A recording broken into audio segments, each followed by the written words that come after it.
talking about the GOAT. We're talking about Citizen Kane. Citizen Kane. What, many say is the greatest film of all time. Is this Total Recall piece theater? Yeah, this is exactly. Now we are going heel. Like we should come out with mortarboards and talk down to the audience. Like you dummies probably never heard of this. Like it's in black and white, so I'm sure you just skipped past it when you saw it. There's this one wrestler that would come out from I think it was the 80s or 90s. He'd come out with a diploma. Yeah, it was the genius. The genius. I think that's my persona. Like when you think of what wrestling persona you kind of match, that's mine. Because he had long hair and he'd come out with his diploma and he'd use $5 words. I wear. I wrestle under my own name. I have blue shoulder pads, blue trunks, and I get beat by the. I think the basically genius. A jobber. This is Recall Piece Theater. Our previous episode was about Who's the Boss and Tony Danza, and it didn't. It laid an egg. So now we're switching gears here. We're changing. What's that called when you change? Pivot. Yeah, we're pivoting to the Criterion. Yeah, the canon. Total Criterion. Total Recall Piece Theater. Yeah, next up we're gonna do El Topo. We're gonna do the Bicycle Thief. Vertigo's slumming it. That's too low rent. They're like this genre piece. That's cheeseball stuff. If we're doing Shadow of a Doubt or Rebecca or something, that's a different story. But oh my god. But yeah, so we're doing Citizen Kane. We're pivoting. Our demographic was too young. We needed to skew even older. We cover all territories. We're just talking about heels wrestling, pro wrestling heels, and then we're just coming off of our nerd Genius. special where we talked about the guy from the nerd from Head of the Class, and then the nerd from Revenge of the Nerds, and then Eugene from Grease. That was our Who's the Boss. We did the special about Jonathan from Who's the Boss. We did our Martin Cove John retrospective. Yeah, we did 30 minutes on the baseball scene from the opening. From the opening of Who's the Boss, the slow-mo of Tony sliding into home, he was doing a Pete Rose home run where he was just knocking over the umpire. It's like a friendly softball game, and he barrels into he breaks the catcher's leg at the company in the hospital. He bet on softball. That was our previous episode. Now we're doing Citizen Kane. This is the Total Recall show, Total Recall Piece Theater. I'm Tom Scioli, author of Jack Kirby, The Epic Life of the King of Comics, and Fantastic Four Grand Design. I'm Matt Zeoli. And please follow me on Twitter at Tom Scioli, on Instagram at Tom_Scioli, and check out my Patreon. Go to patreon.com, search Tom Scioli, and you'll see all these different comics I've been working on. You follow me on Instagram at cinema_2. So yes, Citizen Kane. This is just kind of looking for something to watch. And this, I saw this was on HBO. I loved this movie, since I was a teenager. VHS copy of it. Watched it a bunch of times. Loved it. Felt like I was so smart and so wonderful for being able to, appreciate this. I saw it when I was in high school too. Mm-hmm. I'm Citizen Kane fan. He also he loves a couple of other flicks too that I think he has the Magnificent Ambersons. I haven't seen all of Orson Welles' filmography, but I saw a decent amount. And I remember watching it in high school, and I would think about it after in college too. I was trying to wonder, I love the movie, but I was like, why do people regard it as the best movie? I would always think about that. I'm like,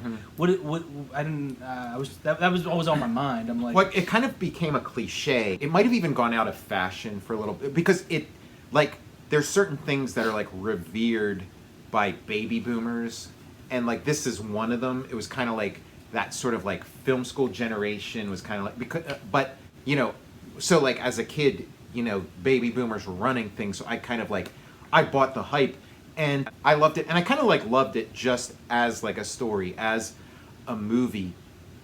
And I loved like, you know, some of the stylistic flourishes, but it really, you know, wasn't until I was older that like I really appreciated like just how great it is in like all the like genre bending and breaking the fourth wall kind of stuff, and just how like decades ahead of its time it was. Like, you know, we're the MTV generation. Like, we take a lot of this stuff for granted, but like this is like light years away from what was going on at the time it was made.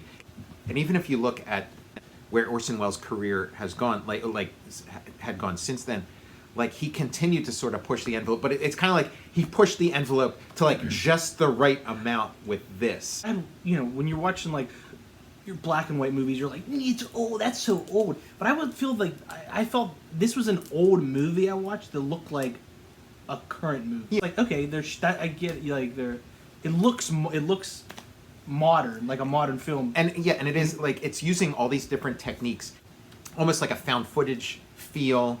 And it's like it is largely a linear story, but it's like it's like very non-linear. But then they end up telling a somewhat linear story. But it's like I mean, you could, you know, it's you know, taught in film school, you can dissect it. But it is like it starts out, and it's like a Frankenstein movie or like a gothic horror kind of thing. You're seeing the like this creepy, you know, sort of like castle on a hill surrounded by this like abandoned zoo and stuff. Something horrible happened here.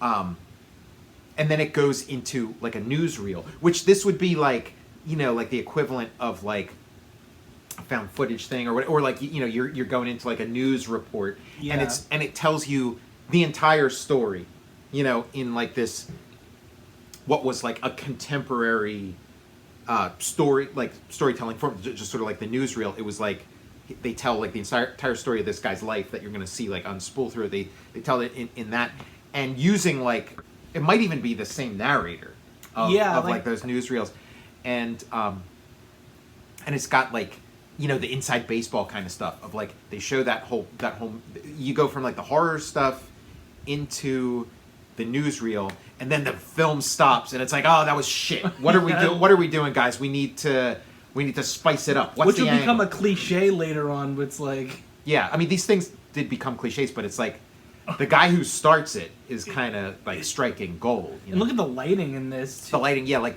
that guy who's like the sort of protagonist. He's kind of like, you know, like the Philip Marlowe, or like he's a detective, but he's a guy working for a newsreel company, like production company or whatever. Like, and you just see him in shadow. He's not heroic in any way. Like he's kind of like a nerd. What you do see of him is like a nerd, like a Nevish or whatever. Yeah, and ahead of its time too, with like the 24-hour news cycle.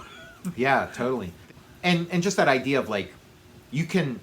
Like, this is something that Hitchcock would do a lot, but you can, like, give away, you can, like, spoil the ending. Like, you can tell the whole story and still let it spool out and let the audience be surprised because you're not, like, really ready for it. So, like, you're just getting this, like, info dump of, like, this guy, Citizen Kane, and you maybe appreciate it on, like, a subliminal level, but then, you know.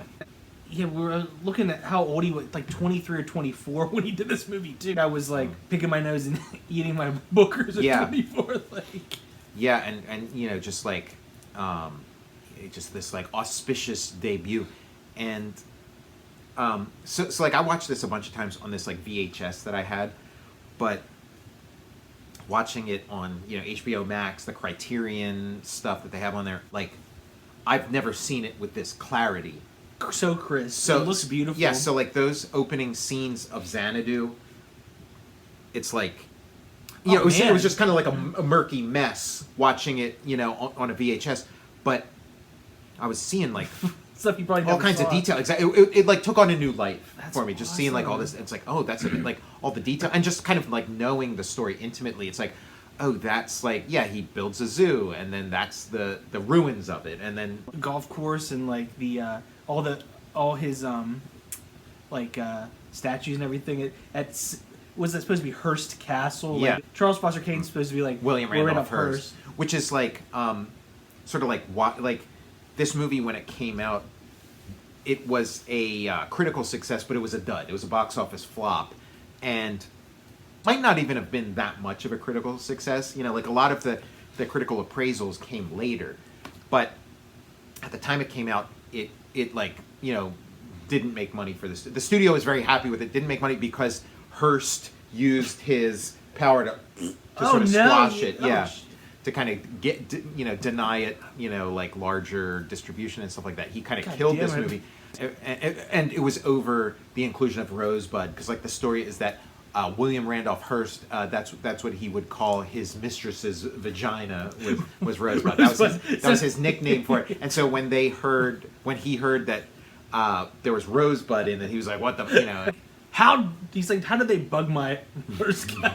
He's like, he's wanted to flesh out the bug. Yeah. He's like, well, yeah, because I mean, I don't know if it was like Mank or somebody else, but there was like somebody involved in the writing who was friends with Hearst's mistress or whatever, or who would be like the Susan Alexander character in this. So he had inside info, yeah, and that was on like. Almost like a dig, but it's like kind of like if you're William Randolph Hearst, this is like a super flattering movie, because it is like, Charles Foster Kane has his ups and downs, but it still is ultimately sort of like you're spending a lot of time and a lot of effort and a lot of art to tell the story of this guy. It's still a huge compliment to get this made. Yeah, what the writer was not. I want to say. Because on TCM, one of the hosts is Ben Mankiewicz, the grandson of this Mankiewicz, but I can never remember his first name. I forget. I know Tom Mankiewicz is another like relative, and he was like the creative consultant on Superman. Oh yeah, from the Superman episode. Yeah, so Hollywood royalty. Yeah, I'm like, what's this Ben Mankiewicz on there? He's like, my grandfather is. That's why Citizen Kane is called like the best movie ever made, because he keeps putting it over. Yeah. He's like, I get the royalties. Yeah, but I mean, I co-sign that. I mean, Oh yeah, started choking up too. It like broke my heart. This scene here. There's so much artistry. There's so much sort of like collage and stuff. And it's like it would be hard enough to make a movie like this nowadays, where you have like all this digital editing you can do and stuff like that. But like, imagine doing this where somebody's going and spooling stuff out and imagine that and the kind of thought that has to go into it. And so you got like the snow from like the snow globe, and then it's like snowing, and he's like in the snow globe, and then you got this scene where the kid is like how do you keep all this stuff in your head? It's amazing. And then like I love that shot where they're at the window, and then like it goes all the way back up to the front of the frame too. Like it's gorgeous. Film is like this. It's like a multimedia thing, because film is not just like one art form. It's like all these different art forms. It's like a super art form. It's music. It's stage design, it's editing, it's photography, it's lighting, it's acting, it's writing. It's all these art forms are sort of folded into it, and like every single one of those things is like firing on all cylinders in this. Yeah, like when. But yet you're talking about that scene and how you got choked up. All the times I watched this movie, I never got choked up, but like this And I think it is also the presentation. Like we've never seen it like this. We've seen it like on VHS. And then there's the scene, and then like his mom's like signing him away. And, I know he's not going to see. And I started. That same here.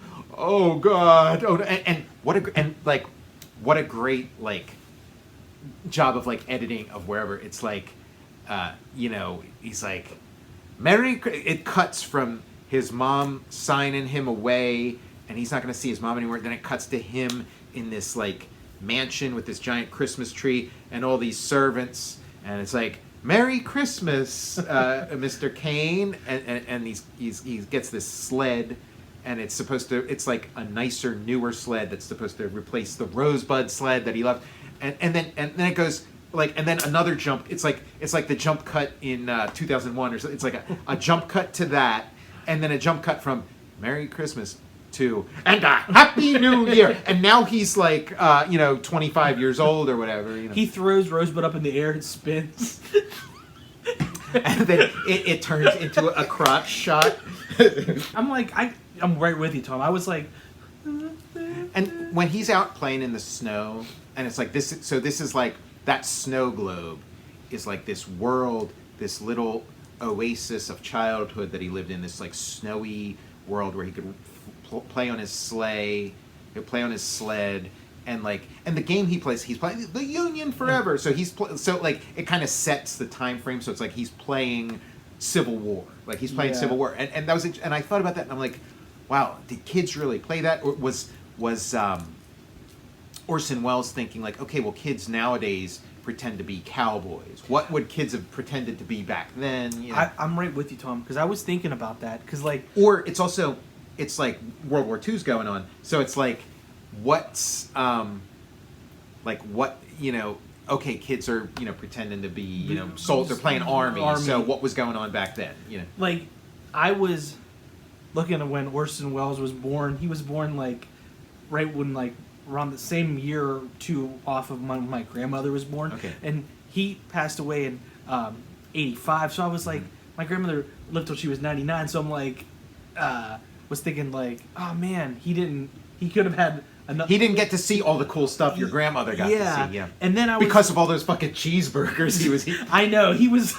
You hear these stories. He was a buck short of a nickel, a biscuit shot. You hear these stories that Peter Bogdanovich talks about. Like it sounds like such a nightmare because Peter Bogdanovich was like huge fan, and then they become friends, and it's like, oh my god, I'm friends with Orson Welles, the greatest filmmaker of all time. And then Orson Welles like moves into his house, is eating like his entire refrigerator. He's like making smarmy comments about his girlfriend, Sybil Shepherd. He's like, Orson and Peter go to White Castle. It's like, imagine you befriend like your artistic idol and a genius, and then it becomes your worst nightmare. Like imagine what his farts smelled like. He's like, I love Citizen Kane. I love your body of work. He's talking to his buddy here. He's like, love his body of work. He moves in my place, and I'm huffing White Castle farts.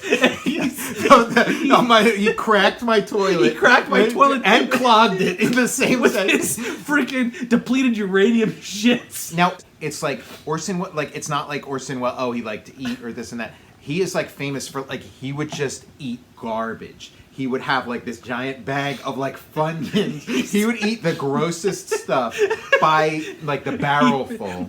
That's so funny that Orson Welles is blowing up Peter Bogdanovich. He's cracking the porcelain.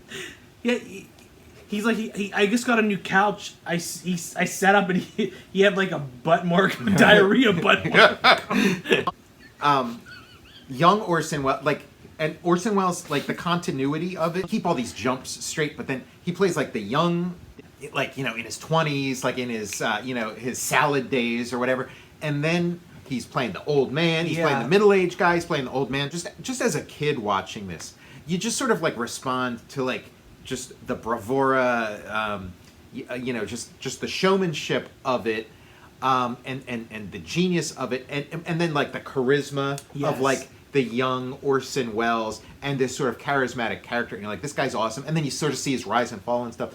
But like watching it now in retrospect, it's like it's not like he's, and he has his declaration of principles. And then Joseph Cotton's character later on, when he sort of like turned on his principles, Joseph Cotton like sends him that to like remind him of how far he's fallen or whatever. But watching it now, it's like, oh yeah, like it's not like he was kind of a shitbag from day one. Yes. It's just like he's a young, handsome, charismatic, likable shitbag. You overlook that other stuff, right? Because the big thing in it that they do, which I guess is like Hearst stuff that they can't get around, is like he starts a war. Like he wants America to go to war with Spain, and so he creates this false narrative in his newspaper, and then the war happens, and I remember they said that they ended up getting the Panama Canal out of it. Saying like, hey, that was Mr. Kane's war, but did you think we'd have the Panama Canal?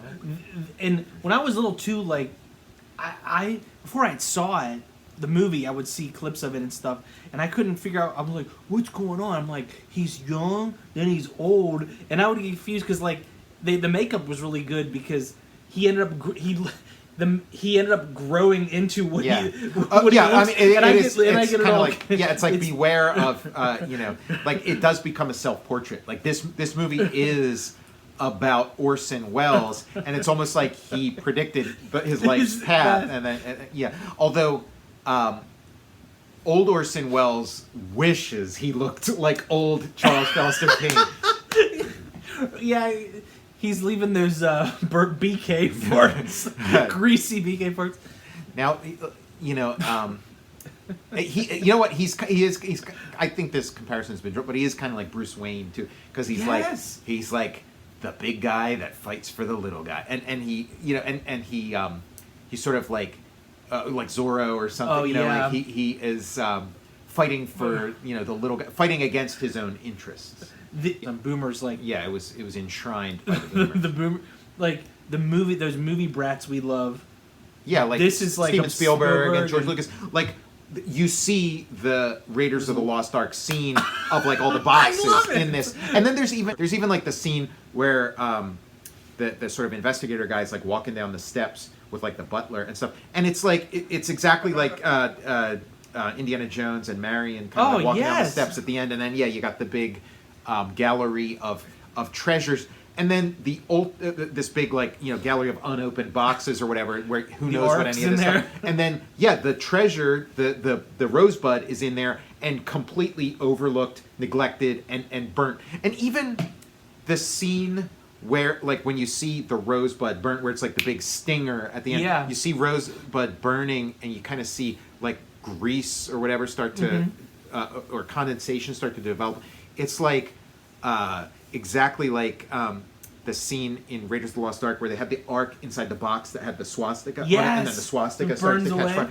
Like, I mean, Lucas and Spielberg were like such film geeks and such film school geeks. It's like they were kind of like making like pastiches and tributes to like all the stuff they watched in film school, and then maybe even the stuff that they watched like 100 times on TV, as like reruns or of like rise and fall of like a powerful figure like Scarface kind of Godfather. Well, I think that's part of why this was enshrined, and part of why like this movie was so important to me as a teenager. Like it's sort of like a male fantasy. It wasn't something that I was shown in school. Like I'd heard about it and sought it out on my own and loved it.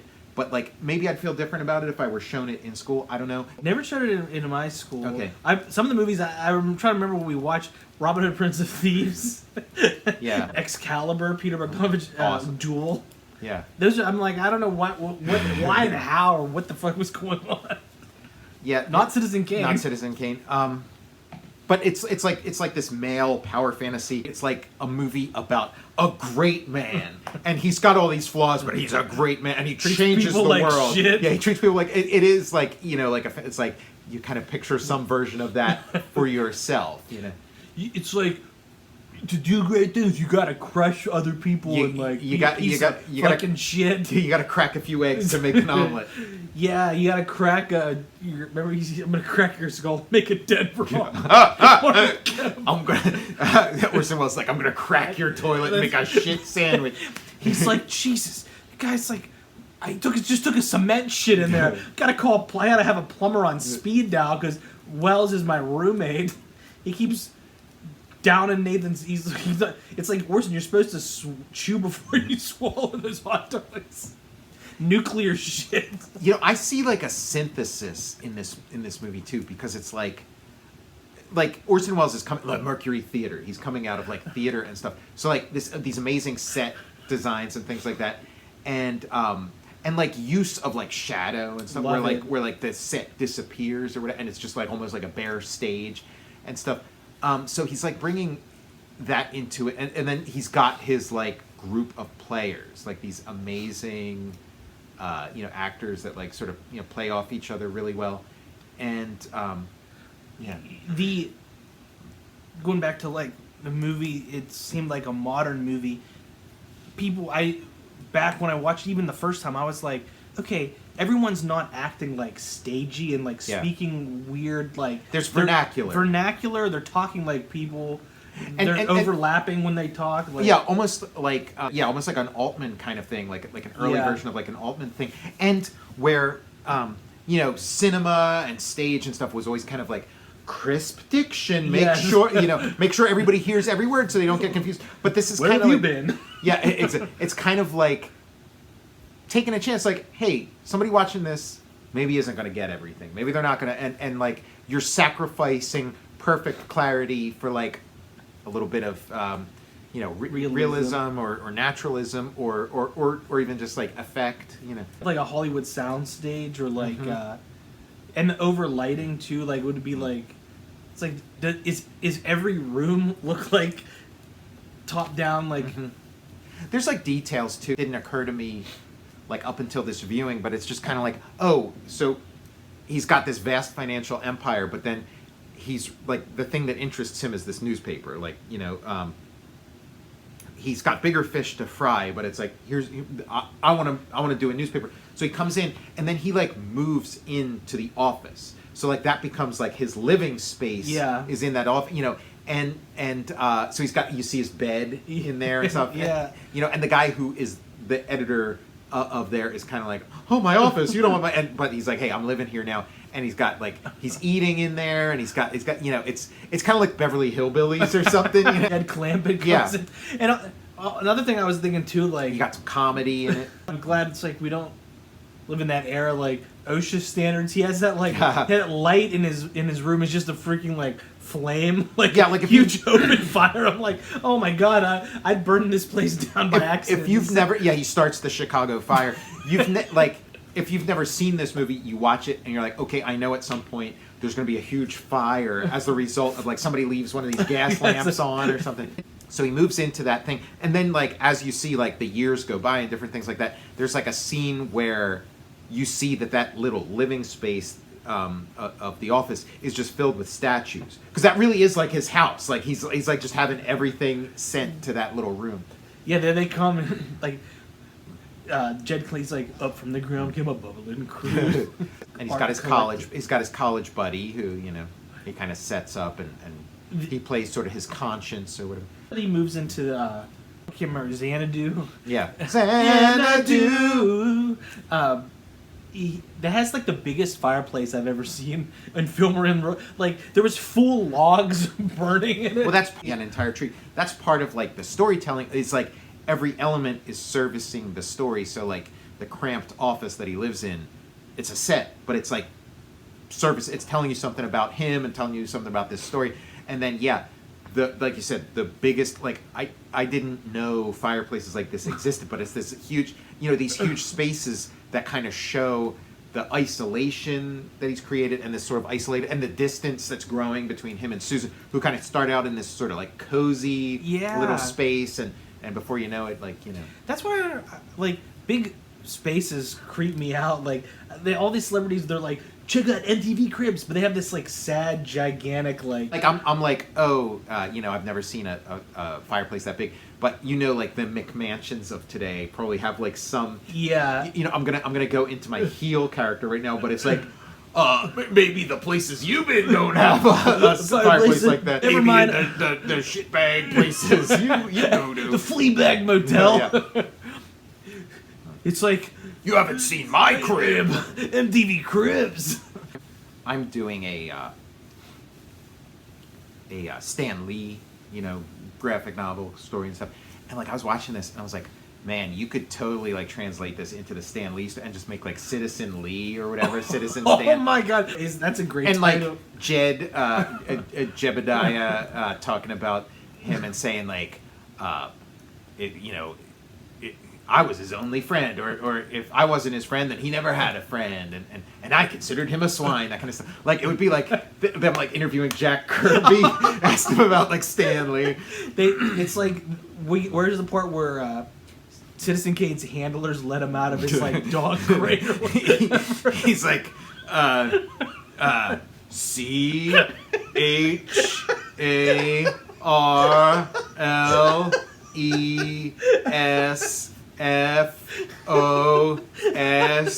T-E-R-K. And then he stops and like, keep going. Yeah.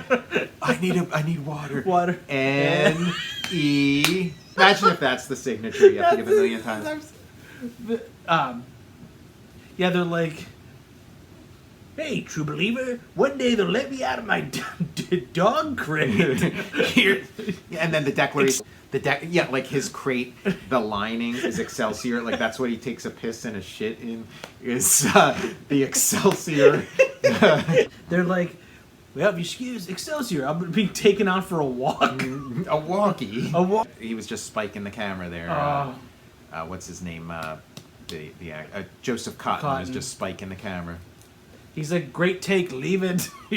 Young Orson Welles, like the way he talks, like his voice, his vocal quality, his cadence, like so reminds me of Robert Reed in the Brady Bunch, like the dad in the Brady Bunch. Yes. And I wonder if that was like his idol. You know, because you kind of hear like people who have certain idols, and then it kind of makes sense that like Jason Alexander loved William Shatner or something. I was thinking, Robert Reed's a great one. Yeah. I was thinking Kelsey Grammer. Kelsey Grammer probably loved Orson Welles. Yeah, I had to look up. I was like, I didn't realize he was from Kenosha, Wisconsin. I'm like, where in God's name is this guy from? Well, yeah, it's the Mid-Atlantic accent. It's like, I want to be in show business, so I'm going to talk like. Let's do that. Like since we are changing Total Recall show to Total Recall Piece Theater, like maybe we should start talking like that. Well, yeah. I do say, Tom, this vitamin water is delicious. It's delightful. I was like a kid in the candy store, and I got my candy, all of it. But like, yeah, he sounds like Robert Reed, and then they start playing the song. We heard they wrote a song about Charlie. Oh, let's hear it. You know, there is a man, a certain man, and it sounds like the Brady Bunch theme song. It's like it's like so it just is this weird thing, like I don't know what's going, but it's like this weird thing of like, okay, here's a guy who sounds and kind of looks a little like Robert Reed, and then they're playing the Brady Bunch song in the background. Like, what's going on? Your mind melts, and also I didn't realize ice sculptures were invented at this area. Yeah. I thought they were like a more recent thing. It's like any era of like excess, you know, and this is like, I don't know, the Gilded Age, you know, supposed to be like the Gilded Age or something. So it's like there's just a ton of money, and you can get pretty much anything done. But you're right, and they're like caricatures too. Like they're ice sculpture caricatures. Oh, I remember what I was thinking before. We were talking about his age in my 20s stuff. But I was like, and we were talking about the Union, him playing like the Union soldiers. I was thinking like, okay, a lot of these guys were born during probably like this, maybe like not long after like the late 1800s. Yeah, sure. I was like, that's wild that like. Yeah, 1941. Yeah, it's like 1941. So yeah, if there's like a 60-year-old in this or whatever, he's like the 1880s. Yeah, that's so weird. Oh, Dancing Girls. Niles Crane. And they're wearing like sort of like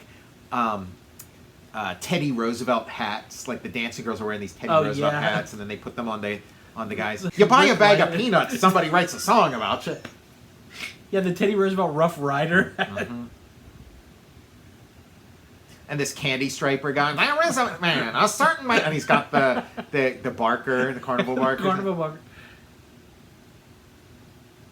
There is a man, a certain man, and furthermore, you can be sure that he'll do all he can.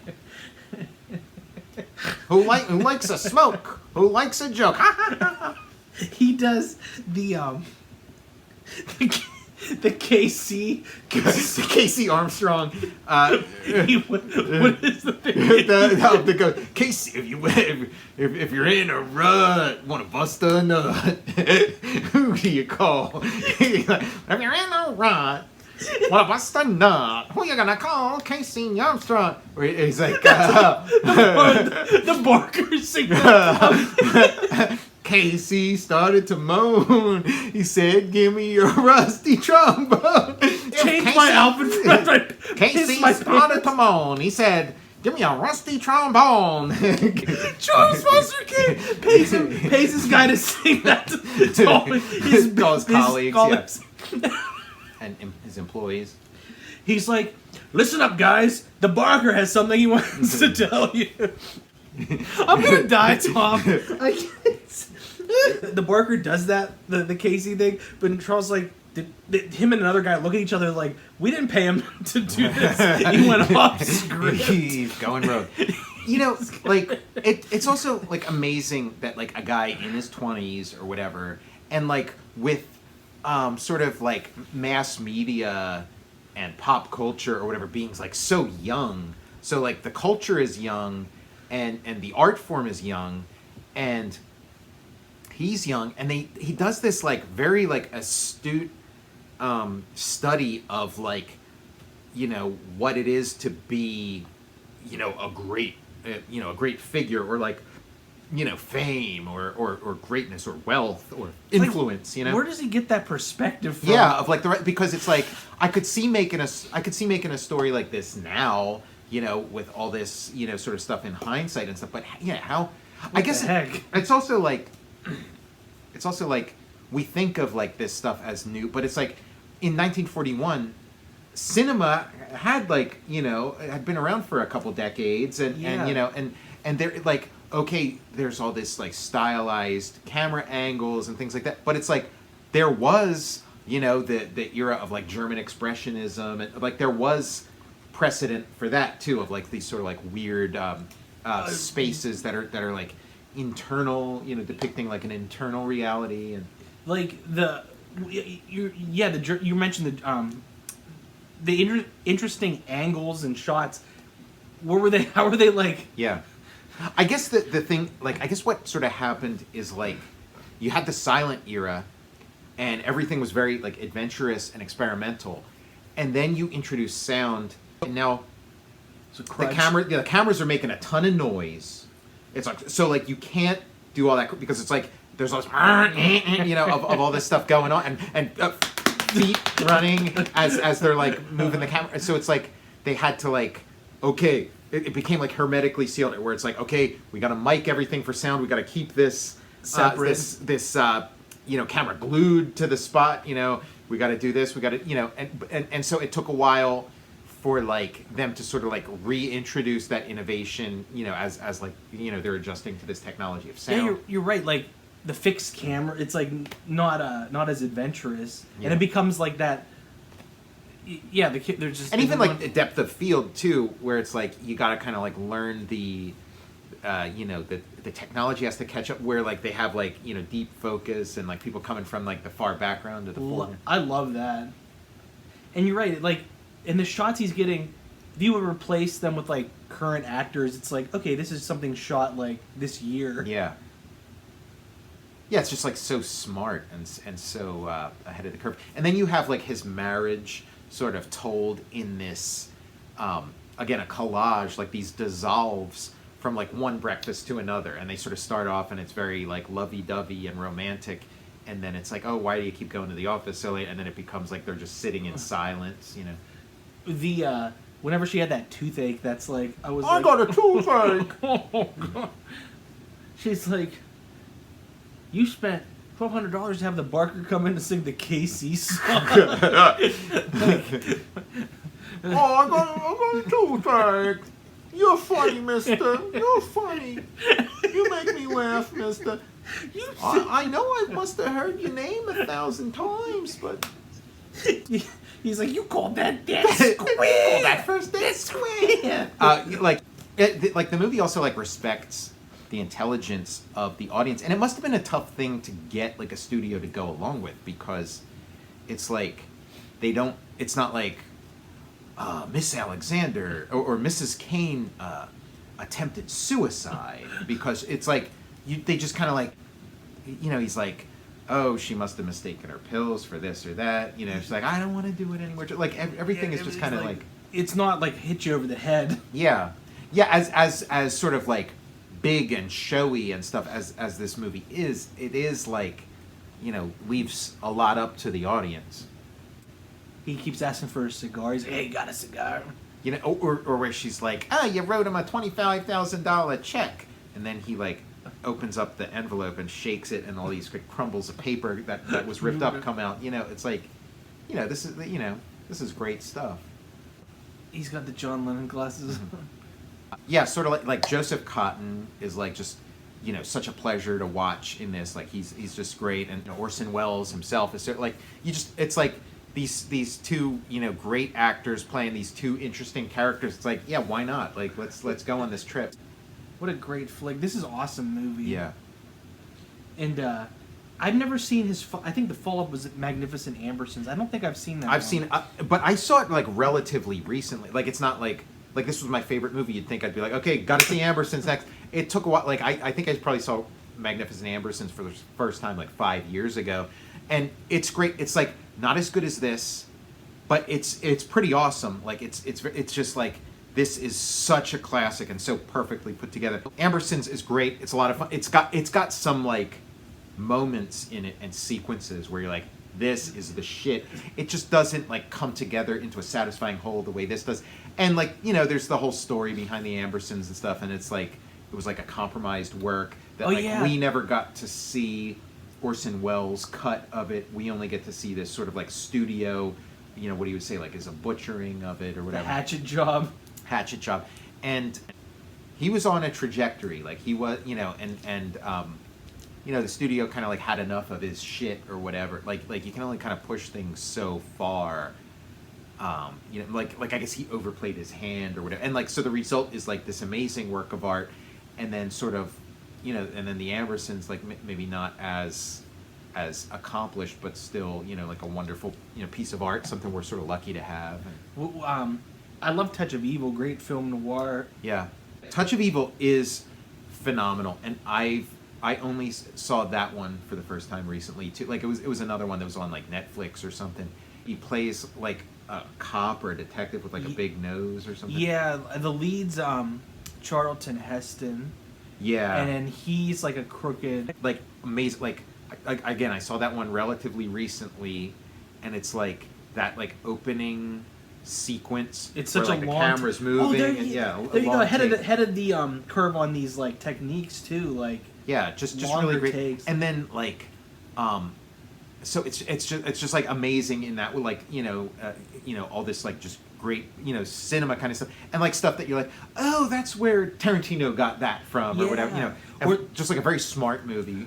Or like you mentioned Hitchcock's moves, or like De Palma, like very De Palma. Show you the bomb, and then but the people in the movie don't know what's there. It's totally like a De Palma, like, Hitchcock kind of thing. Like that is a really tense sequence. I don't know if does he have a huge filmography? Like, well, he does. Like and then there's a bunch of like he has a ton of like unfinished films, unreleased films, all this kind of stuff. And then he had one on Netflix. Oh, and he has that great like F for Fake. I've never seen that. I think that's on HBO also. You should check. I highly recommend that. It's like a 1 hour kind of like documentary kind of thing, or mockumentary. And he also has the Orson Welles show, where like he has like a pilot of a talk show that just never got picked up. But his like guest is his guests are Burt Reynolds, the Muppets. Oh my god! You've got to check it out. Did they? We'll watch get it into like my immediately brain? after this. Yeah, exactly. And Total Recall show, the Citizen Kane of YouTube shows. He had this movie. I forget the name of it, but it was like this unfinished movie that he was like working on till the day he died, and Peter Bogdanovich is in it, and he's also like kind of roasting Peter Bogdanovich as he's making it, because he has kind of like a Sybil Shepherd stand-in kind of character, and he's got a Orson Welles stand-in character. He's got played by John Huston. John Huston plays the Orson Welles character. He's like this old director. I mean, you know, obviously a director in real life and stuff, but he plays the old director who steals the young guy's young girlfriend. So it's like Orson Welles creates a story where a movie where he fucks Sybil Shepherd while he's like living with Peter Bogdanovich and Sybil Shepherd, you know, just downing bags of Funyuns and like cleaning out their refrigerator and breaking their toilets. Toilet with clay. Like he's like, but they use this. Orson, they used your shit to build the Empire State Building. But and so like on Netflix they did a documentary about this movie that Orson Welles is making, and it was amazing. The documentary, I highly recommend it, and they had like, pieces from the movie that you could watch, and like again, I mean, kind of like Ambersons has like amazing like little nuggets and chunks. There's like this great like sex scene in a car, starring Orson Welles' girlfriend at the time, and so it like just amazing, like just really like an incredible filmmaking. And then like as you're watching the documentary, Orson Welles is giving interviews about it, and he's like, I'm making a movie right now, and I'm just gonna let it be what it's gonna be, and I'm also documenting it while I'm making it. So maybe the movie will be the movie, or maybe the movie will be this documentary that I'm making about the movie, and then that's like the end of the documentary. They kind of like go to the credits, and it's like, oh, you've been watching that like sort of unfinished Orson Welles movie. And then I think they gave it to Peter Bogdanovich, again, because like, he and Orson Welles have a lot of history. They have a lot of ups and downs. I think they did ultimately bury the hatchet or whatever, but the last Bogdanovich movie I saw was called Targets, I think. Okay, that was I think that was his first one. It was like a Roger Corman movie that Peter Bogdanovich directed. Yeah, like it had Roger Corman production. It was at the drive-in, like Sniper at the drive-in. Yeah, with Boris Karloff. It's famous, and that was like Peter Bogdanovich's start, because it was kind of like, if you spend too much time with Roger Corman, you'll never get anywhere. But if you spend like just a little tiny bit and then like move on, and that's what he did. He made this like, and it was like this kind of like kitchen sink kind of like, it was like, okay, we got Boris Karloff for a day, and so can you make us something out of and so he's and it was guerrilla filmmaking, because he would film scenes using like the freeway or whatever with no permissions. That's awesome. How do you have it? Do you have it on a disc? I had watched that. I rented it from the library. Okay, I need to get that out, because I want to see that. But so like Peter Bogdanovich took the hours and hours and hours of film that like Orson Welles had done for years and years, and tried his best to kind of put it together in as best as he could, figure out like the movie, the movie, trying to figure out like the movie that Orson Welles was intending to make. And so you can watch that also. So you can watch this documentary about it, which might actually be the movie, or you can watch like the actual movie, like the. I can't wait to check that out. Yeah, I wish I could remember the name of it. We'll dub it in. You're like, it's the. Yeah, I'm gonna go. Wow, that sounds great. I didn't see that movie Mank. I started to watch it and enjoyed it, but I never finished it. But yeah. He's like, contractually, there's one part where he's like, one day I'm going to have a grandson, and he's going to be named Ben, and I know that guy's going to host TCM. And he's going to declare my movie's the greatest of all time. You really don't know who I am? I'm sure I heard the name 1,000,000 times, mister, but...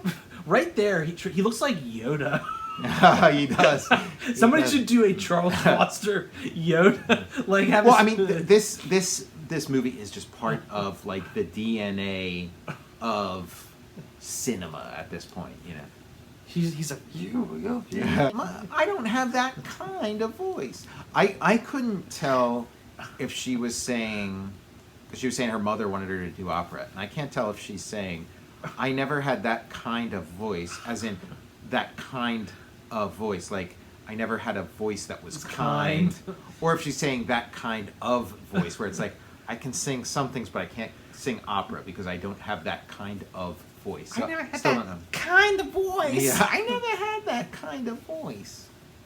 And like another thing I didn't quite catch before, but again, like you could just see all the detail, but it's like she starts playing the piano in like her apartment, and he's like sitting there listening. Oh, that's good. And then they dissolve to like either a different apartment or the same apartment, but with like much more lavish furnishings that he's provide. Like this is his gumad. This is sad. I mean, you talk about like these sort of like male fantasies, the rise and fall kind of stories, and it's like Goodfellas. Like I could see Scorsese kind of like keeping Citizen Kane in the back of his mind as he's doing the story of Goodfellas. The Harvey Dent. Yeah. Oh, that's very. That's very deliberate there. Yeah. And he's got his conscience. Joseph Cotton is his conscience, and he's sitting there, watching all this. All my other viewings of this was that like this apartment was like the same apartment, but no, this is actually like a swankier kind of like brownstone or whatever. Yeah. That's got like a whole staff. The Like she doesn't just live in that room up there. Like this whole thing is hers. You're right. I like how it keeps like every time it fades to a new one, it's like there's A little like more different. lavish. Yeah. That's the Love Nest. Kane and Singer in Love Nest, and like I love this like this mafioso guy who he's like running. You're going to sing Geddes, sing. If it was anybody else, I'd say it'd be a lesson to you, but you need more than one lesson, and you're gonna get more than one lesson. Yeah. Miss Alexander, what's the meaning of this letter you sent me? I told her it wouldn't be a good idea if she didn't send that letter. It's his like heavy his. Yeah, this guy is like from he's from like a Warner Brothers. Yeah, you dirty rat. Yeah, okay. But again, he's like a little more naturalist. He's not like a caricature. He's He like kills Sean Connery in The Untouchables. Like that with that Kane, that big poster. Somebody should do like the Charles Foster Kane poster, but have Kane from RoboCop 2 on it.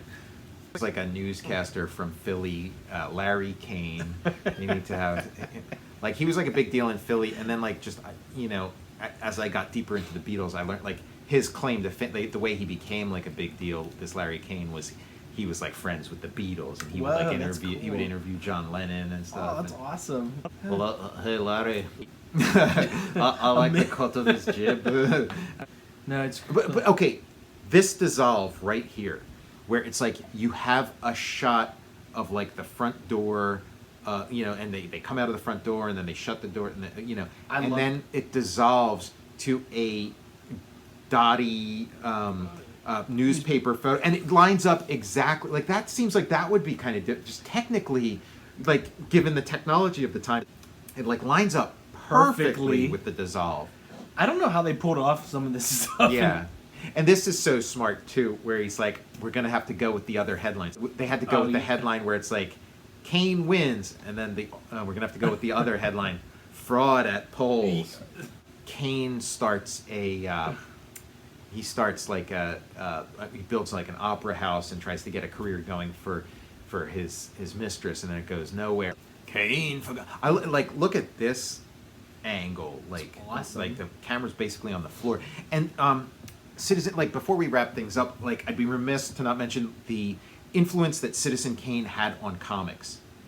And maybe it was influenced by comics, and it was one of those like feedback loops where it's like it picked up some stuff from comics, and then comics picked up stuff from it, like, and just amped things up more. But like, there's like a generation of comics creators that were there when this movie came, and so like somebody like Will Eisner or Jack Kirby or whatever, and seeing these techniques that you've never seen before, where you get these like worm's eye views and all this stuff, like, and if you look at various points in his life, Will Eisner denied the influence, but like there's such a Citizen Kane influence on the Spirit, Will Eisner's work in general, but the Spirit specifically, and like you just kind of see it in comics, and like these kind of shots where and Gil Kane, and like Kane was like a pseudonym or so like maybe like it makes me think of his stuff too, because he was sort of famous for these like angle where they were called like up the nose shots, okay. where like it'd be kind of like the camera would be down on the ground and he's pointing up at these impressive figures. In like our 80s shows, I love the worm's eye view. Yeah. When the car always drives over like the camera. The scene where like Susan Alexander leaves him, and like they're in Xanadu, and then he like trashes the room, which is another great scene. Like he's just trash in that place, and then he finds the snow globe. He's like, Rosebud. I heard him say Rosebud one other time. Rosebud.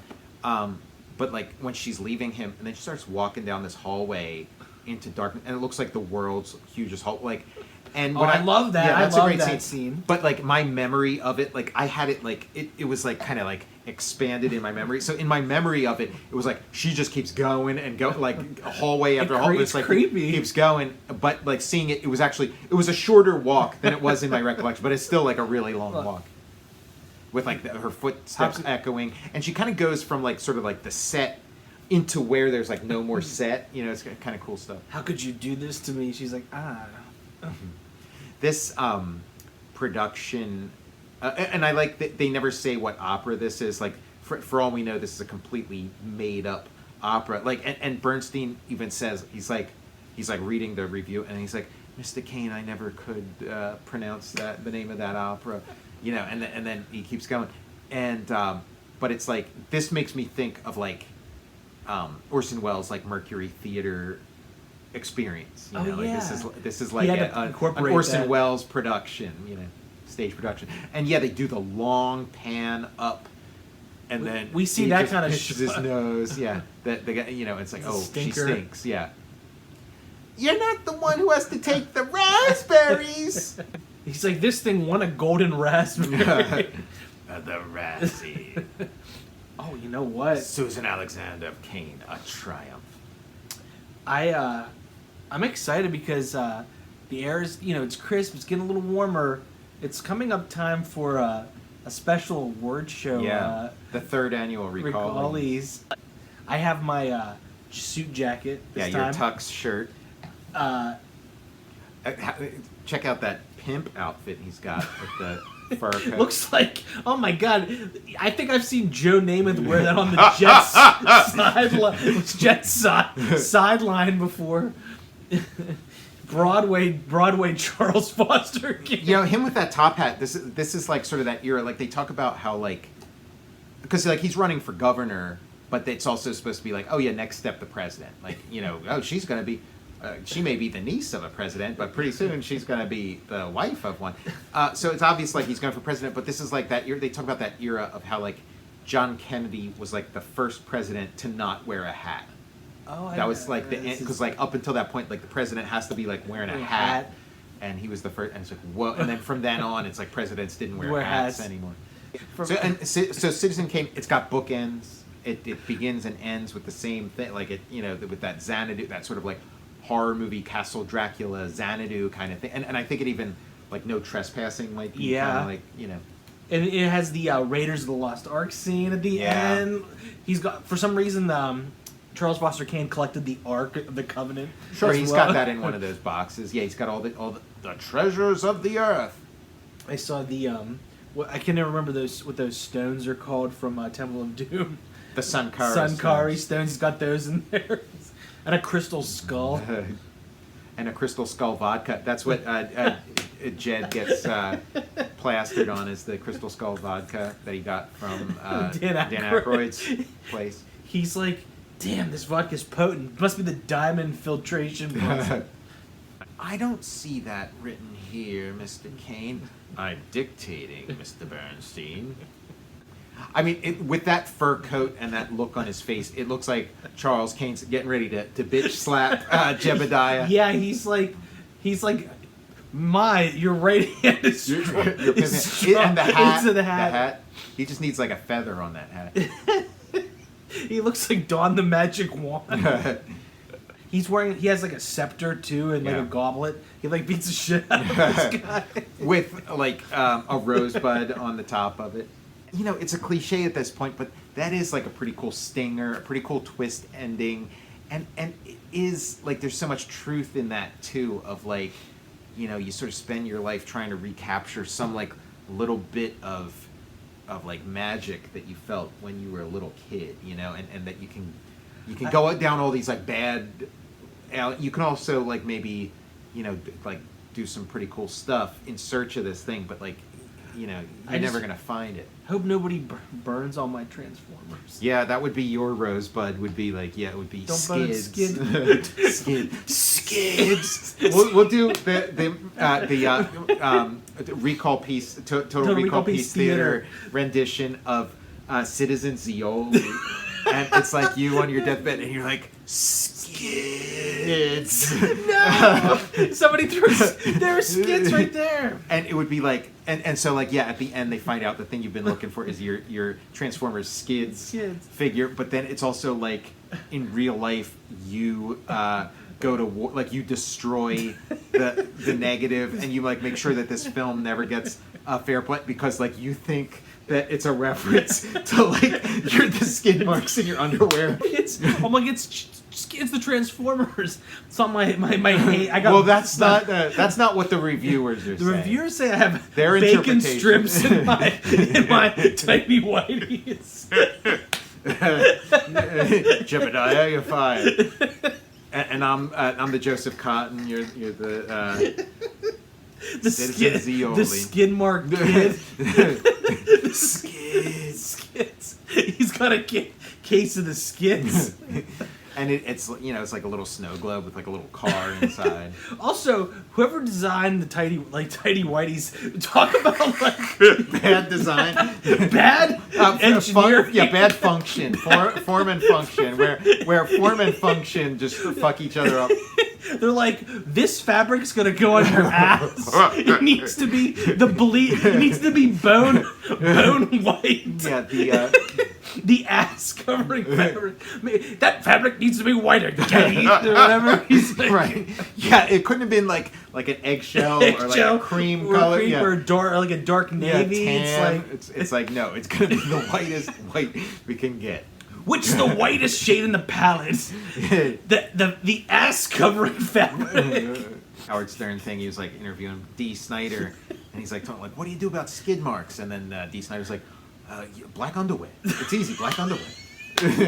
That's my secret. I never get skid marks. I got black underwear. I was listening to this interview with the what's the guy from American Idol, Simon Cowell, yeah, and he was saying he uses black toilet paper. Now there's narcissism. He doesn't want like anybody to make like the toilet to see that, like, talk about like your shit doesn't stink. That is the ultimate. My toilet paper has no shit on it. You'll never see an ounce of shit on my toilet paper. I'm like, guess what, Simon? The joke's on you. I analyzed your toilet paper. How did like the world give this guy like a forum? All the stuff, like I love the miniatures and stuff, and like, if this, like, it's got such like horror movie atmosphere. It's got such great like a Frankenstein movie or something, and it's like but it doesn't dip into genre. But if it did, man, it would. But like all those like miniatures, like the El Rancho, where Susan Alexander performs nightly and stuff, when they're like zooming in on the neon sign and Another thing, like, that has become cliche. It's like the zoom in on a neon sign at night in the rain. Yeah. You've seen like that kind of like thing so many times. It's like, what else has become a cliche that's in here but is like so cool and so effective is sort of like the stall tactic or whatever, where it's like Susan Alexander, he goes to hear her story, but she's like just sort of passed out drunk, and she's sort of mourning the death of Charles Kane. And so it's like, well, why don't you try coming back in a couple of days? So it's kind of like delays that bit of story, and then he sort of comes back, and then she tells him his story. Like, that's awesome, and that's kind of become a cliche, but yeah, so awesome. Here's where he's like, big times, the singer. The Signore. Impossible! Impossible! Some people can sing and some cannot. I don't hire you for your opinion of Mrs. Kane's talent. I hire you to instruct her. The Emperor's New Clothes. Yeah. You know what also is kind of a great thing in this is like, I don't hear anything wrong with her voice. Like when she's singing that opera, she sounds fine to me. But it's just like such great storytelling. Where like there's no, and then the guy holding his nose, and then this guy watching her and like yelling, and then he hits his hand on the thing, and then like the laughter of the audience, and like, I love You're it. not the one who has to get the raspberries, Charlie. Like it's just so great because like she's singing, she sounds fine. Like when they're practicing, and it's like, okay, yeah, she's not quite hitting that note, but she sounds fine to me. But it is like everything else is telling you that like she's flopping. I always wanted to be on a stage in that little like cubby hole at the front of the stage. Yeah, the little clamshell kind of thing. Yeah. That is great. It's like I think that's like a little bit of ethnic humor too. as Italian Americans, he's like sort of the Italian, and he's like very, moving his hand, talking with his hands and stuff. So then he's like under that thing, and he's like, and then hits his hand, No, impossible. Like this is the only role like an Italian could get back then, is like being like the guy with the big mustache who's the opera instructor. They're like, we need somebody to play as big as possible. Yeah. Impossible. That's Anthony Danza the first. And that guy's character, he's for some reason his hair starts growing in a fountain. That's it's part of an acting the beginning of an acting dynasty. The living becomes the loving. Yeah, Tony's gonna Angela's gonna have a loving with the living. I like how at the beginning of the Total Recall Piece Theater, we mentioned we did 30 minutes just on the opening baseball slide and the Who's the Boss. Now I like how all of Charles Kane's friends are there, and like Mr. Leland, Jed Leland, is like ripping up. He's like making paper dolls or whatever out of his book, and then Mr. Bernstein's falling asleep and stuff. And it's like, well, if this was like the greatest opera of all time, and she was like the most amazing opera singer of all time, they'd still be falling asleep. Oh yeah, He's like, they try to like sneak out. Kane is still able to put her over, in spite of everything. He's able to put her over because he just has that kind of power, and it probably would have continued to go on, but she wanted no part of it. Like this was his dream, not hers. He's almost like a stage parent to his wife, and it could have gone on, but she did manage to create enough of like a celebrity for herself that she can become sort of like a Atlantic City lounge singer, and sort of make some kind of living. Like she's not destitute. Like she says, "Oh, I spent all my money," but she's not like she does have like a celebrity that she's able to sort of parlay. Yeah, so like obviously her opera career got her somewhere.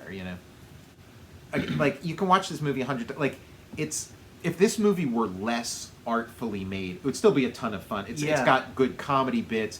It's got great characters, color, like a great ensemble, just like a good story. But then the technique is what sort of elevates it into being like, possibly the greatest film of all time. I mean, certainly it gets points for being such an early entry. It's like, okay, maybe there's a better movie than this, but if it's made in like 1970s or if it's made in like the 2000s, like it's a little bit unfair. Like you've had like it took another you a couple like decades or like half a century, 40 years of cinema under it. Yeah, I can't believe this came out in 41. Yeah, that's ridiculous. What, like, if this isn't the greatest film of all time, like, what's your? I mean, maybe we save this for another episode, but I can put this on the cutting room floor. But what's your number? What's your greatest movie of all time? What do you put next to this to say like Citizen Kane could learn a few things from? I don't know about learning. If I had to pick, like, my favorite movies fluctuate, but I'm always picking like it's a your favorite movies flatulate. You like I like fart cinema. I'm like we have to I do have on speed dial Scat playing superstar Scatman Carruthers. I called the wrong Scatman Carruthers. Scatman C. Ruthers. Yeah, I ordered Scatman C. Ruthers, but they're like, I have some bad news for you, man. Scatman Carruthers is dead, and you ordered Scatman C. Ruthers, and he's here right now, and I got some bad news. You don't want to see his act. Yeah, we have to call Stanley Steamer. Part of his contract is when he shows up, he starts performing immediately. Yeah. And you accidentally, instead of Stanley Steamer, you call like Stan Lee Steamer, where it's a Stan Lee impersonator who does a Cleveland Steamer. I tried to call Cleveland Brothers Steamer. keeps coming and shitting in my house. And it just keeps piling up. And you're like, oh, we're can't catch a doing break. the show from like behind our heads. I have a snorkel under shit. What's your content? What goes up against this is like the greatest movie of all time? I love the Indiana Jones. I was. Raiders of the Lost It's funny Ark. you say that because that's exactly what I was thinking. Like I wasn't. That's my favorite. I wasn't necessarily thinking of that for myself, but I was thinking of that as a contender and as maybe yours. Yeah, that's interesting. Raiders right in here. of the Lost Ark, and I lumped the whole Indiana Jones series. I just put it that whole but package. if you just, I mean, Just Raiders of the Lost Raiders Ark on its own is own. enough, but like the other stuff is just like about no. That's and again, like Steven Spielberg and George Lucas might disagree with you. They might be like, oh no, Citizen Kane's way better. But no, that is a good one, and it is like it has the Raiders. It's like Citizen Kane is built into Raiders of the Lost Ark. But no, I mean, like, that's how this stuff works. So like, yeah, no, that is a good one. I mean, and it's funny again. It's just kind of like if you've watched this show before or whatever, it's like it wouldn't surprise you. So yours is Raiders of the Lost Ark. Mine's like Empire Strikes Back. I love. So I was gonna say Empire Strikes Back on another day, or Yeah. like Jaws. I love Die Hard. Those are like my just like entertaining, like gorgeous film. Like yeah, see something like because there's so much to it. Like there's movies that are really great that are like a little more stark, maybe don't have as many bits of business, and so it's hard. Like I feel like you got to kind of put something next to it that does. Like you can like get lost in the world of this movie. Like there's all kinds of things you could like just lose yourself in, and I think like a movie like Raiders has that quality, and a movie like Empire Strikes Back has that quality. Like Jaws, as great as it is, I feel like doesn't have that like lose your like again. But maybe that's a bad criteria. Maybe I'm mistaken. I love Die Hard. Like Die Hard's the one I kind of like always. I'm like Die Hard's another one though. That's kind of like Jaws. It's like so great, such a great thing. But it's like I don't. It doesn't. It's not like there's this massive ensemble like. Raiders, there's like all this stuff you'd be like, oh, how about this, how about this, how about that, where like Jaws and like in my opinion Jaws and Die Hard don't have that, but like this or Empire Strikes Back or whatever does, I was gonna say like I said, say Empire 2. Yeah, because this Citizen Kane is like a dozen movies in one movie. Like each one of these segments is kind of like a different genre. There's like film noir, there's monster movie, there's comedy, there's picaresque. There's like all this, so many things. Raiders of the Lost Ark is so good. It oh is, my god! yeah. Like, I mean, it is. Yeah, that's and there's no controversy there either. Like who doesn't love that movie? Yeah. Like. But again, maybe we sound like buffone, like maybe we sound like idiots or whatever. But it's like I mean that's you're watching the Total Recall show. We give it to you straight here. Hey, I mean Total Recall. I could put that next to Citizen Kane. Yeah, see you at the party right there. That's certainly a world you could get lost in, and it has little all these little bits of business. And because like this is Total Recall Peace Theater. Yeah. Now, how about Susan Alexander Kane after she has her suicide attempt? Like, she looks like she's in bad shape. Your heart goes out to her. You're like, oh man, this lady almost died. Yeah, she was. I was thinking too about like medical, like they're like call the doctor and like what are they gonna do? He's got his bag. And it's still like stays within the boundaries of like fantasy. It's not like sometimes if something's too naturalistic, it's like so jarring it takes you out, and that like it pushes it as far as you can without like taking you out of this this reality that they're creating. There's the fireplace. Yeah, it is amazing. And it is like when you see him walk to like he starts to stand by the fireplace, and it's like it takes him a while to get there, and he like slowly shrinks, as he's getting close to it, and then like there's the echo, like the sound design in this movie. Like how about that? Incredible. And she's been working on that huge puzzle. There's like sort of like the Freudian analysis, or the Jungian analysis or whatever, but it's like. So it's like, Rosebud. I mean, I don't like. I feel like it's like, okay, you know that reference of like Rosebud being, you know, like her vagina or whatever, but like I don't think that actually really makes its way into the movie. Like I think that's part of like the story behind the story, but I don't think that actually makes its way into the movie. But like the puzzles, the obsession with the puzzles is kind of like, okay, this is like a sex substitute. Like they're at a point they are not having sex anymore. Like he can't get his dick up or whatever. Like they're not. So like she's got to do something to keep herself from going insane. You know, something to occupy her hands or occupy her attention. So she's just, and like this would almost be comical as like, you know, it would be like, you know, like a train going into a tunnel or like a flag going up a pole, or, you know, or like, you know, a flagpole go, you know, with a slide whistle. You know, it's like kind of like this visual of like, oh man, like they got nothing going on because, you know, this is all she's doing. Now she's over by the fireplace. How do you know if you haven't done that one already? Well, sure as hell doesn't make any less sense than collecting statues. I love these Greek nudes. Yeah. You never gave me anything I really cared about. Like that line stings. You know, that's a rough one.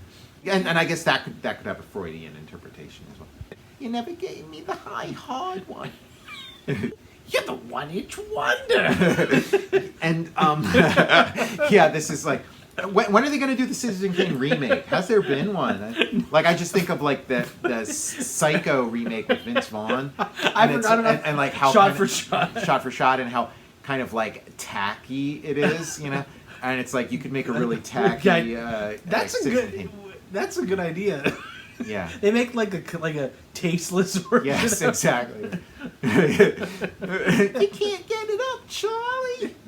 You build all these tents, and you build this giant phallic edifice of Xanadu because you got a small cock. She's like, you're the one-inch wonder. He's like, what's it called? A micro penis? Or what's that? The 30-second. A one-pump chump. You're a one-pump chump, Charlie. What do you expect? I'm 4,000 years old. Don't raise your voice, Susan. Guests are in the next tent. Well, they're not going to hear much of anything coming out of this tent, because you can't even pitch a tent. Charlie, you need a full staff just to pitch this tent for you. You shut up. I'll give you a backhand that you won't forget. You're one pump chump, Charlie. Hey, Charlie. You're the one-inch wonder, Charlie. I had a botched circumcision. You're not packing much meat, Charlie. For such a big hanging sack you got, you sure don't got much of a dick or balls. You're all sack, Charlie. You're all potatoes and no steak, Charlie. You walk around Xanadu hanging brain. This is a pretty fancy party to be serving cocktail franks. Yeah, you walk around naked, hanging brain, and Xanadu. Mrs. Kane is preparing her bag. I love like the decor of Xanadu. You know, it's kind of it's like these like odd angles and stuff. Stay! Don't do this to me. Oh, so this is something being done to you. You know, like her accent, her way, like that was like the 1941 version of like the Valley Girl accent. The walls in the mall are totally tall. Or vocal fry. Oh yeah, sounds like you got vocal fry. Say goodbye. I'm saying goodbye to you and your giant hanging balls, little dick. Hey Charlie. I really appreciate everything you've done for me in my career, but I gotta go with my own life. Thanks for giving me unlimited Newport 100s. I smoked too many packs of Newport 100s. I also like the line she says when she's done talking to the guy. Like, I don't even know what because I was going to say the reporter, but he's not a reporter. He's like the newsreel researcher or whatever. But she's like, tell me the story of your life sometime. Like, I like that line. small potatoes make the steak look big. But in my case, big potatoes make the steak look small. So yeah, when she's going through this doorway here, and it's just a doorway and a doorway and a doorway and a doorway. Like, I thought there were like 5 more doorways if this she was gonna go through. a Naked Gun movie or something, like when she got to him, like, Right? Yeah, it would be a tiny door. Yeah. The I mean, and it is like the opening of Get Smart, you know, in reverse. You know, she's walking the other way. They called Charlie in some circles. He was known as Shot Glass. Now, do you think if you know, alternate ending to this movie? Do you think if all upset, his wife leaves and he says Rosebud, and like he has the snow globe and he says Rosebud, and then he like goes downstairs and just like to kind of like soothe himself, he starts like opening these crates. Like, instead of trashing the room, he starts opening crates.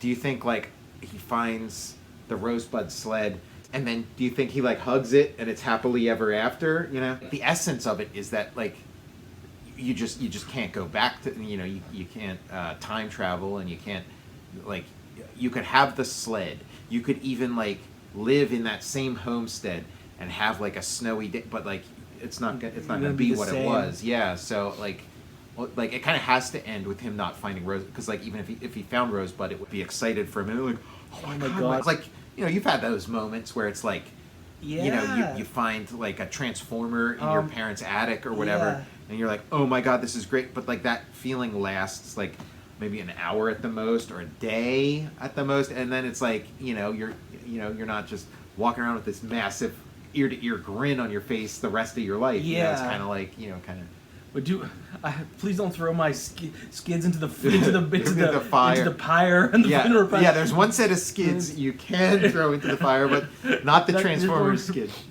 Skids. Skids. And then you're like, he was definitely talking about his underwear. He had a massive. He couldn't wear a pair for 30 seconds without getting huge bacon erasing stripes. Yeah, I'm gonna. I like that suitcase too. I feel like my parents had a suitcase like that. I love that one. He's doing a bit of business. This is method acting right here. He's doing a bit of business. He's trying to get that suitcase shut. You know, and it's all balsa wood, the whole set. He punches. They're like, Charles, we're gonna roll camera. Just however long it takes you to get that suitcase locked up, just go for it. He looks massive in that room too. It looks like almost that Godzilla movie. Like that our spoof. It's gonna be like he's gonna be in a Godzilla, half of a Godzilla suit, with like his upper body hanging out, smashing like a tiny city. Yeah, he's got the Godzilla pants on. Yeah, and tail. But he's got his suit top. Citizen Kane is an epic. It's not the longest movie in the world, but it's an epic. And this is turning into an epic episode. We're almost at the 2-hour mark. Yeah, so. Oh my gosh, that's awesome. Any last thoughts about Citizen Kane? Rosebud. Skids. Yeah, I mean, we've been playing the movie as we've been, and like we're almost to the end of the movie. So this episode has gone about as long as, like, just go watch Citizen Kane. But anyway, you've been watching the greatest YouTube show of all time, talking about the greatest film of all time, Citizen Kane, on the Total Recall Show. I'm Tom Scioli, the greatest co-host of a YouTube show of all time, author of Jack Kirby, The Epic Life of the King of Comics, or the greatest comic of all time, and also Fantastic Four Grand Design, which is Marvel's answer to Watchmen. You can follow me on Twitter at Tom Scioli. You can follow me on Instagram at Tom_Scioli, and please check out my Patreon. Go to patreon.com, search Tom Scioli. I'm Matt Zeoli, the other greatest host of the greatest YouTube show of all time. You can follow me on Instagram at cinema_tomb. And yeah, I mean, if you have, if anybody has a beef with Citizen Kane being the greatest film of all time, or our alternate possible nominations, or about Total Recall Show being the greatest of all time, you can send us your comments in the video below. And I have one thing to say. Skids. You drop the Transformer. Yeah. I dropped Skids. Oh god. Well, no, because like it's something you never got a hold of. So like you never found Skids, so instead you're holding like a GoBot or something, and then you drop the GoBot. The GoBot reminds you of Skids, or or it's just like a one I never had, like Hound. I'm like, yeah, right.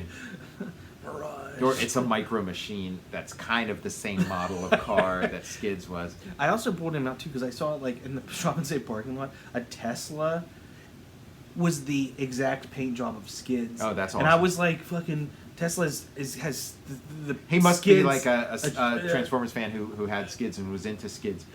We're talking about like Microman and Diaclone. You know, watching. I was also watching like a compilation of like like Japanese Transformers commercials, like not Diaclone, but when Diaclone turned into Transformers.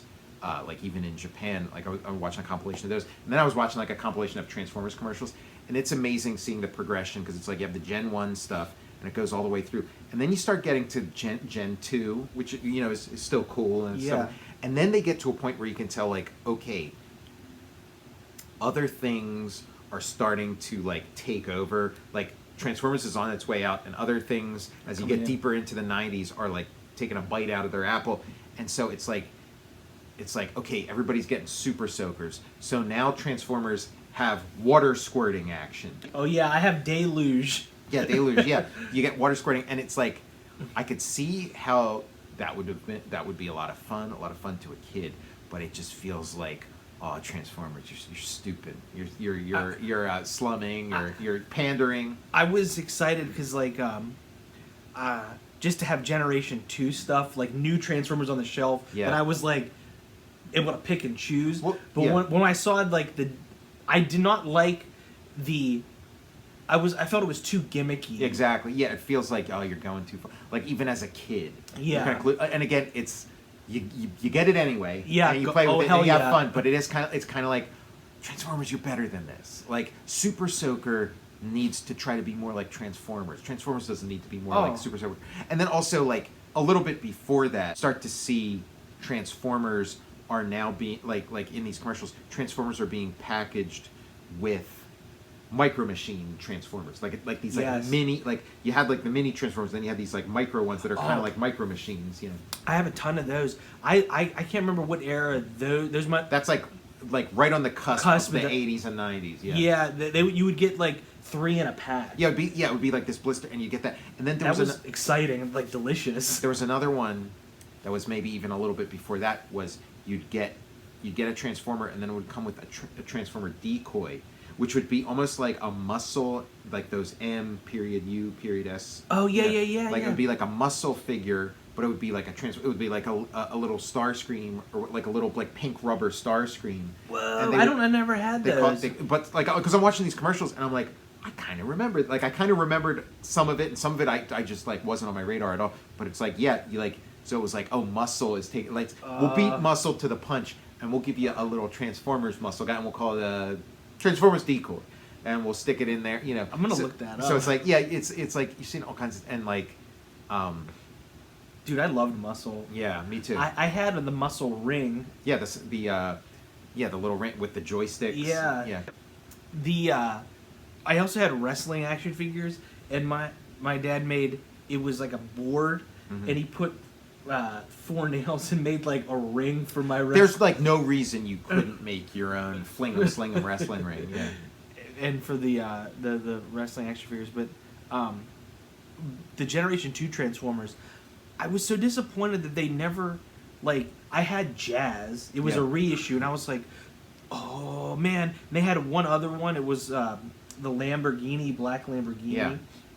But they only did like 2, and I was like, why aren't you making more like of everything? These, of these size? Yeah, redo the whole line. They kind of like, it was so disappointing. I saw the Generation 2 Constructicons, and they're like $84 for the whole. I have those. Set. Those are the Is that the yellow. one you had?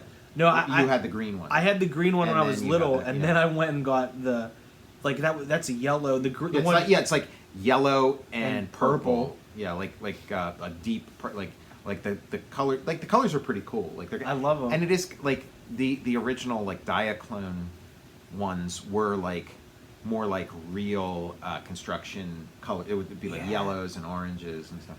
The and reds. The green Devastator that Yeah, to me the green is like iconic. That's the one I brought to my grandfather's the funeral. Mm-hmm. And everyone turned their attention. You know, you said how like you brought that and like you know you're little and you're holding it and stuff, and like I just because like having recently put together a Devastator, like I can't see how that thing didn't just like disintegrate in your hands as you're like I remember and like a bunch of them go rolling. I don't know either. I remember being held and having like the whole fucking. It's just thing. not like the Devastator's just not put together that well unless it's like. You know, I have like the reissue, like it's the reissue of like the same. We were talking about faulty memories. For all I know, I was probably only holding the top of it. Or you were like, just holding like the dump truck. The dump truck. And the rest of it was at home. Yeah. Or I just had the head. I had the fist that blows out. Yeah, right. Yeah, you're but I remember holding like this. No, I believe you. I'm just like having done it recently. I'm like this because this thing doesn't. You got to be very delicate with Devastator. Yeah, you're right. Moving it around, and I'm like disappointed. Like the bottom just drops off. Yeah. Or like. And like it is like that like cod piece that you put on Devastator. It's like without that, the illusion of legs is like completely blown because it's like it's like that weird triangle and they don't move or anything. It's like only that thing that kind of makes it like okay, and now it kind of looks like a robot with legs. One robot forms his Herman Mankiewicz. Herman Mankiewicz and Orson Welles. So Herman Mankiewicz was the one who was friends with Hearst's mistress, or maybe not. Maybe there's some other uncredited guy that is the one that. But that was like always the story I heard. Man, what a great movie though. Like I'm so glad we got to watch that here. Yeah, me too. The toy guys edited the Devastator. There was originally like a. Like a sixth Transformer that forms Devastator's dong. Right, yeah.